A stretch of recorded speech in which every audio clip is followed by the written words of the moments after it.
I mean, I think the fourth quarter really tells the story. Obviously, a tremendous amount of back and forth the first three quarters, but you know, we talk about it all the time, picking up for one another, complementary football, clutch plays. Defense goes out and gets the takeaway. Unfortunately, we didn't get any points off it, and then they had the 2 4th-down stops, and obviously, the offense didn't punt. So, and the special teams wasn't really, a whole lot of activity there, but just an excellent team win. With their backs against the wall and facing not one, but 2 8-point deficits, then down 5 points with under 4 minutes to go, the Dallas Cowboys rally to beat the Seattle Seahawks 41-35 in Week 13 at AT&T Stadium, and they extend their home win streak to 14 wins dating back to the 2022 season. Welcome into Cowboys Flashback. I'm Nicole Hutchison. Entering what Mike McCarthy likes to call the third trimester. The Cowboys hadn't seen a test like they faced with the Seahawks since Philadelphia, but it was a test Mike McCarthy made clear post-game that they needed, and it was good to see how this team overcomes adversity when it presents itself. The common denominator, Dak Prescott, of course, who went down out of the break at half, responded by leading a 12-play, 75-yard drive, capped off by a Tony Pollard run in the end zone. 2 possessions later, Prescott struck back with 3 consecutive fourth-quarter scoring drives, and the Cowboys defense, who struggled all night, made it plays when it mattered, topping off the win with 3 4th-down stops late in the fourth. It's all about complimentary football and answering the call in December. The Dallas Cowboys did both and are now 9-3 in the season. Well, I told the team after the game that we need games like this. I mean, this is what December football looks like, and we all understand what's in front of us because you have to win the close games. I mean, to get to where you want to go, you have to win these kind of games, and this was a great example of how you just keep hanging in there and keep playing. I think at halftime, and we were frustrated. We had a lot of penalties called, and I think our guys just knuckled down and played, and they had some big plays there in the third quarter. But once the fourth quarter came, our guys got it done at the most important time. What more can you say about Dak and his performance? Yeah, Dak's playing great ball, just really in sync. I think just the way they played, and they did a good job up front. It took a while to get some of the runs going, but that's what you got to do in these games. You just got to keep banging away, and we had some big runs come out in the fourth quarter when we needed it. Calvin Watkins, Dallas Morning News. DeMarcus Lawrence made a big stop there on 4th down. Just talk about your defense and how they played, especially late. Oh yeah, I mean 4th down stops are they're as good as a takeaway. So and that was huge. We needed both of those. Because obviously we were behind at that point, and and D-Law has that knack too. He just has that knack to cross face and make plays, and he's been doing his whole career. Yeah, it's a lot of confidence, as I alluded to earlier, and just showing resiliency, not getting down on ourselves. Obviously, you love to just be up and roll like as we've been rolling at teams here at home, and then even last week, I guess, right? It was close and closer than close for majority of the game, and then boom, we blew it open, right? And so understanding that wasn't going to happen in this game, late in the game, that we've got to make plays. We've got to make plays to give ourselves a chance to win. But guys kept saying it on the sideline, expect to win. And when you do that, you have those expectations, you're going to find a way to win. Simple as that. And coaches did a great job of relaying that message. Players believed it. Players did a good job of saying that message over and over, and we went and found a way to win. And that's my point of the units believing in the other unit going to get the job done and doing what was needed to make sure that we win this game. So it was huge. The Cowboys have now won 5 of their last 6 games since the wake-up call from San Francisco in Week 5. This team's on a roll and look to keep this ball rolling this Sunday against Philly. But before we start breaking that matchup down, George Teague joins the show to break down his best plays from the win over Seattle. We'll be right back. Dallas Cowboys Flashback, powered by Reliant, is brought to you by AT&T, official sponsor of the Dallas Cowboys, and by Reliant, official energy provider of the Dallas Cowboys.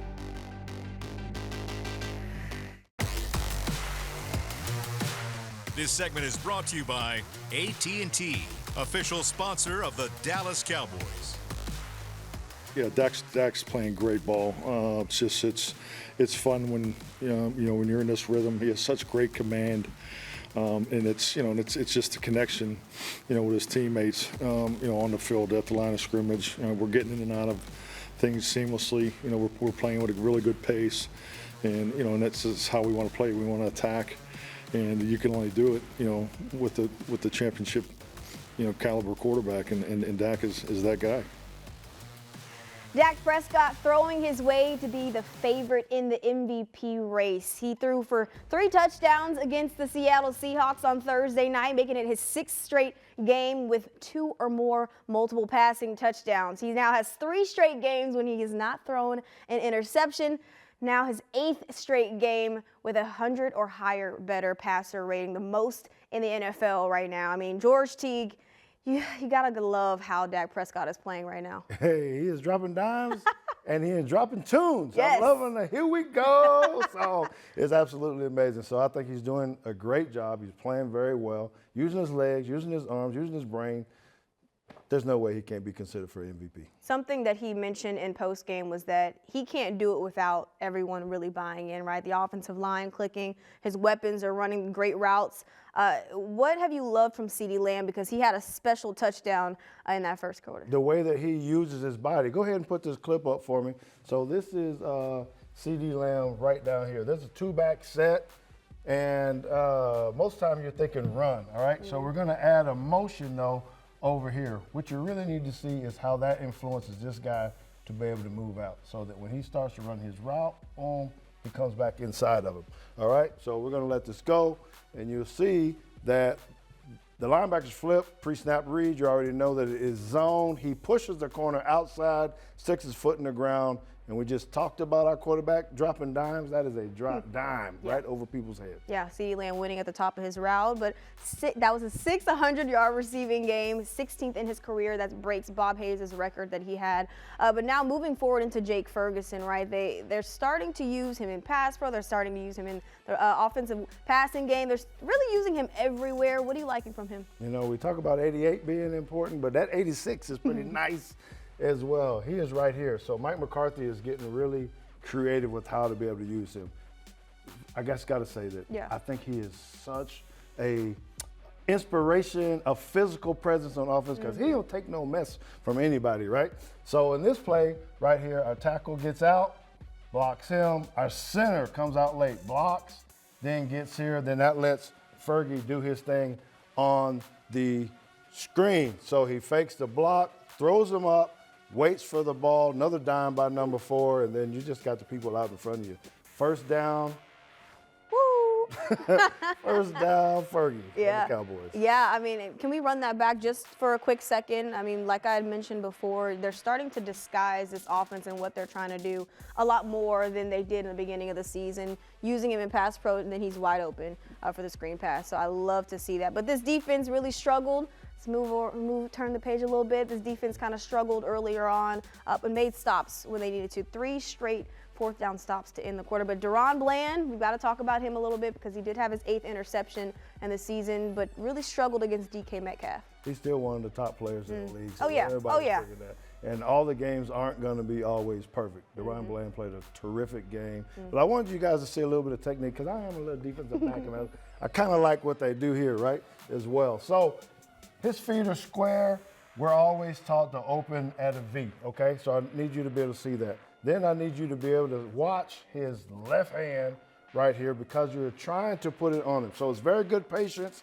He reaches to put his left hand on him, but misses him, right? That's a great move by Metcalf, just getting out of the way. So when you let it run, now DK, big time player, doesn't put his hands up, waits for the ball basically to fall into his chest. And so there's no way that he can actually play his hands, Duron Bland. Yeah. So although, people say, man, what happened to Duron Bland? Those guys make very good money. Yeah. And they're great players. So I don't have no issues or no worries with Duron Bland going forward. What I love about Duron is that he showed a lot of resilience, right? Gave up a couple of touchdowns, gave up some yards, but really just was resilient, had that 8th interception in the second half, really special. This team's going to need to show some resilience to see if they can get this get-back game on Sunday against the Eagles. We'll be back to break that down right after the break.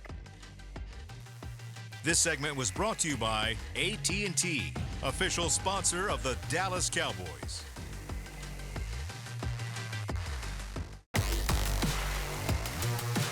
This segment is brought to you by Ashley, the official furniture store of the Dallas Cowboys. Christmas has come early for the Dallas Cowboys.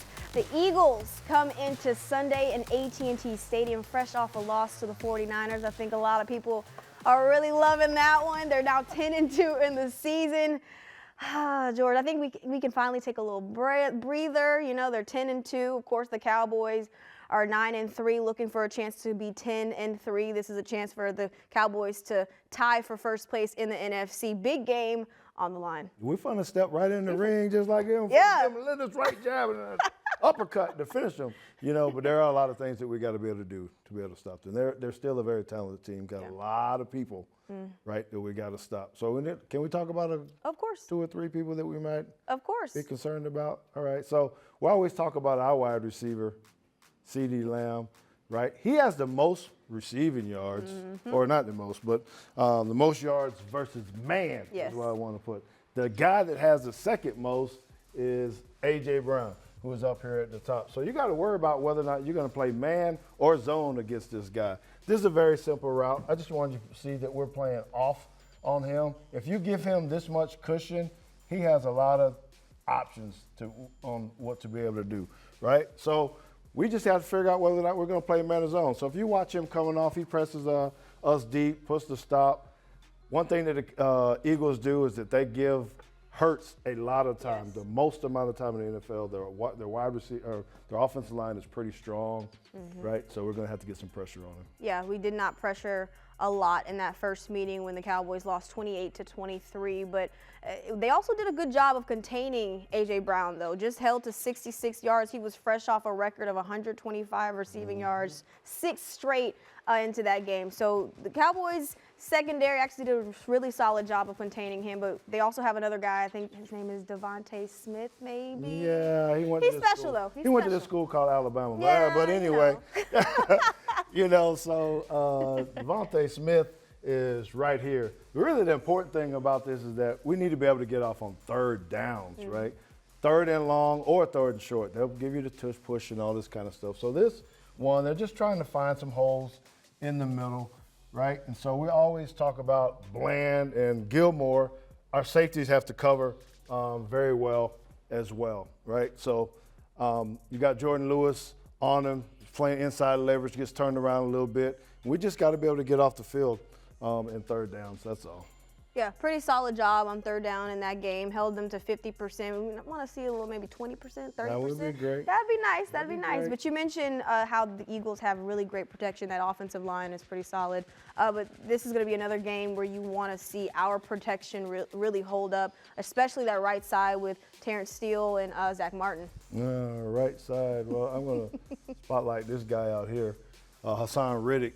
You know, the whole Eagles defense, the amount of pressures they put on people, 108 pressures, the highest in the NFL. You got one-on-one with our guy, Steele. So we just have to give him some help if needed. Tight ends, we got to be able to chip. One thing that you see about Hassan Riddick is when you put a tight end, not even attached, but just close to him, it slows him down a little bit. So in these cases, we're just getting to know where he is and understand he's going to be a threat. He's like a Micah Parsons. You got to know where Hassan Riddick is. Would you like to see maybe Jake Ferguson kind of take him one-on-one? Absolutely. And I don't know that he got to be one-on-one. I think he just needs to be over there to give him a hand. We got to use a running back to chip him just a little bit, just to slow him down. They got some other guys that can get some pressure on you, but he's the main one. Quick score prediction. Go.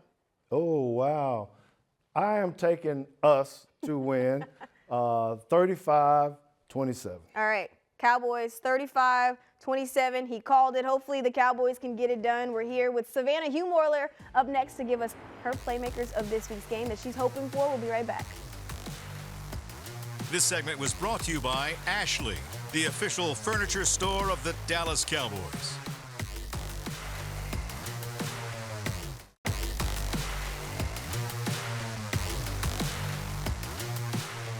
The dominance continues for the Dallas Cowboys in AT&T Stadium. Through the first 6 home games of the season, the Cowboys have absolutely blown out their opponents by a combined 151 points. It's the second highest point differential in Cowboys franchise history. Nicole Hutchison alongside Savannah Humoller here.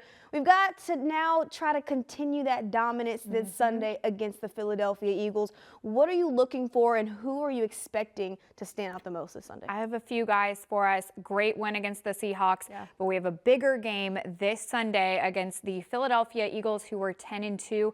This is the matchup the boys have been waiting to have at home, so I'm already anticipating an intense game where I need a couple guys to be the keys to success for offense and defense. I'm looking to Rico Dowdle on offense this Sunday to help balance the ways of attack when it comes to the run game. You don't want to be this game only passing. Dowdle needs to help move the line of scrimmage, take some big hits in the gaps to create some bigger holes for Tony Pollard. Dowdle has been on a steady rotation this season for playing time. He has a total of 261 yards, 1 touchdown, and is averaging 4.1 yards per carry. I want to see Dowdle help establish the run game against the Eagles to get the Cowboys offense in motion. Moving on to defense, it's all eyes on edge rusher DeMarcus Lawrence for me. He needs to pressure Jalen Hurts and force him to make mistakes. Against Seattle, Lawrence was a big difference maker in stopping the pass rush. Take a look at this big 4th down stop against the Seahawks. Dallas has been providing pressure as of late. 4th and inches. They snap it. It's Charbonnet, and he's stopped short. DeMarcus Lawrence. Donovan Wilson in the backfield. A huge tackle for loss. And a turnover on downs gives it back to Dallas with 7:04 to play. Looking ahead to Philadelphia, I'd like to see at least 1 sack from Lawrence, who has had 16 tackles, 19 assists, and 4 sacks on record this year so far. He's been having a really great season, but flying under the radar. Lawrence told media earlier this season when they played the Eagles the first time around that this is the NFC matchup that is always a battle. Nicole, I will have no doubt in my mind that this Sunday is another battle for the Cowboys-Eagles. Yeah, it was a huge battle in Week 9 when the Cowboys lost 28-23. We can expect another close game on Sunday, but hopefully the Cowboys can come out on top on this one. Absolutely. Stick with us right after here on Cowboys Flashback. We've got more to wrap things up right after the break.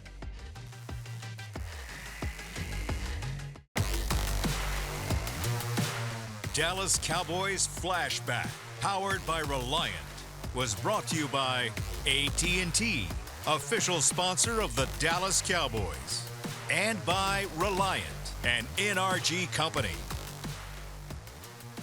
We had chances to win that game. I don't really think that we were fighting back. I mean, we had the lead in the first half. We had that stretch of penalties there. I mean, it's the ebb and flow of a football game. I mean, that's the way these games go. I mean, they're a very good team. We feel great about our team, and we need to learn from these mistakes because that's what these games come down to. I mean, it's and you get into these type of games, and even more so, if you get into playoff football, it's you have to make one more play than the other team. November 5th, 2023, a day that probably still haunts a few Cowboys fans. The Dallas Cowboys with 27 seconds left in the red zone against Philly to win that game. And instead, the Cowboys give up a sack. Eagles then get pressure forcing an incompletion. Then there's a delay of game penalty on Dallas. And finally, Dak finds CeeDee Lamb right inside the 5, but Lamb gets taken down on the 4-yard line. Just inches away from proving this team can hang with one of the NFC's elite. Well, now this Sunday, the Cowboys will get another go at it. The 10-2 Eagles come to AT&T Stadium, this time coming off their second loss of the season. 42-19 loss in Philly to the San Francisco 49ers, not allowing them to clinch a playoff spot. A lot on the line this weekend. Philly looking for another chance to secure the NFC East this Sunday. In Arlington, the Dallas Cowboys looking to slide into first place of the NFC East on a tiebreaker. But this time around, the Cowboys are walking in as 3-point favorites. Can the Dallas Cowboys remain dominant in AT&T Stadium and extend that home win streak to 15? Can they be the third team to knock the Eagles off their high horse? We'll find out this Sunday. 7:20 kickoff in AT&T Stadium on NBC. We'll see if the Cowboys can get it done.